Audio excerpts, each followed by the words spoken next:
Votre mobilisation sur le terrain et votre constance dans l'action témoignent d'une jeunesse debout, responsable et résolument tournée vers l'avenir. Le nom que vous avez évoqué est l'expression d'un choix collectif, celui d'un peuple souverain, porté et défendu par sa jeunesse. Ce refus de la division, de la corruption, de l'injustice et de toute forme de domination extérieure est, comme vous l'avez rappelé, un oui à l'action, au progrès et à la dignité retrouvée. Sur ce chemin, la nation fonde son espérance sur vous. La relève ne se décrète pas, elle se prépare. Propos du président Goïta qui poursuit que l'État est dans la logique de concrétisation de projets probants pour la jeunesse. L'accent est mis en premier lieu sur l'éducation. Nous avons renforcé l'éducation aux valeurs à travers le programme national d'éducation aux valeurs afin de former des citoyens responsables, respectueux des symboles de la République et attachés au vivre ensemble.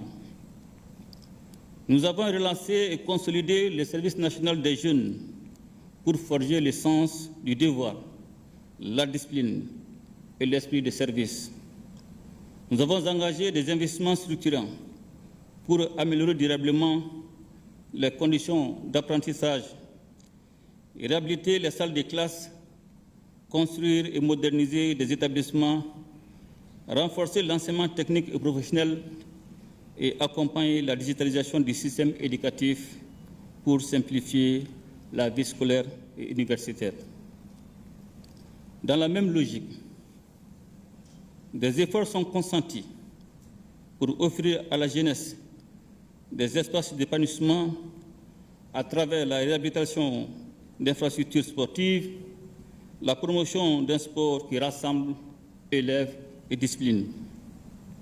Enfin, nous poursuivons le soutien à l'insertion et à l'entrepreneuriat en mobilisant des mécanismes de financement et d'accompagnement afin que l'initiative, le travail et le mérite ouvrent davantage de portes à notre jeunesse. C'est précisément dans cette vision d'avenir et dans la continuité de l'élan de la culture qui a rêvé notre fierté et raffermé notre cohésion que j'ai décrété la période 2026-2027, année de l'éducation et de la culture. Un chantier prioritaire de la nation selon le chef de l'État pour former les citoyens nouveaux pour un Mali apte à faire face aux défis du moment et sur la voie du renouveau. Assurance est donnée aux jeunes pour la prise en compte de leurs préoccupations.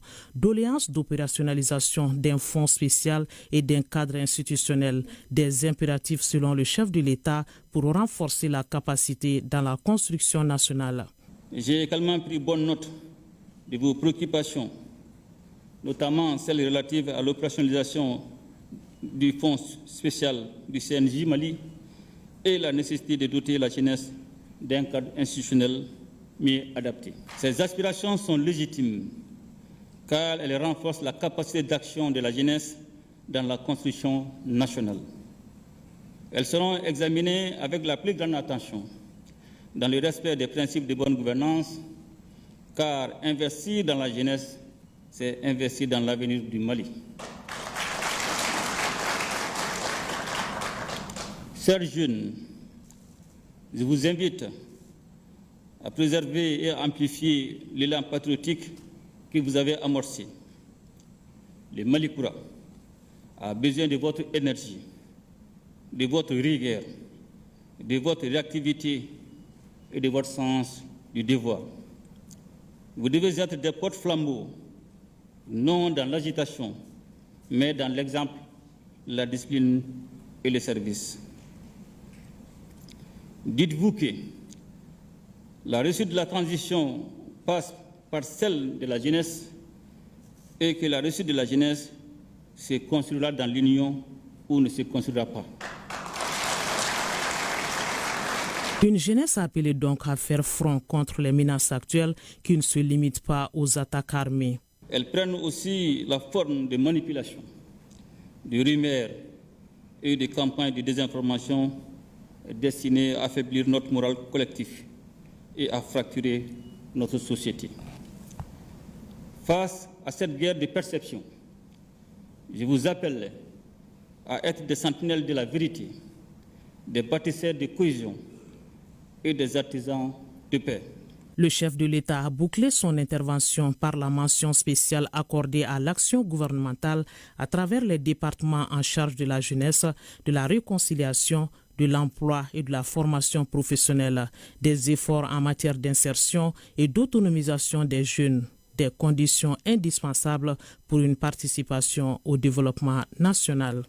Gardez le cap, croyez en notre pays, faites de 2026 une année de consolidation des acquis, de résultats concrets et de confiance renouvelée.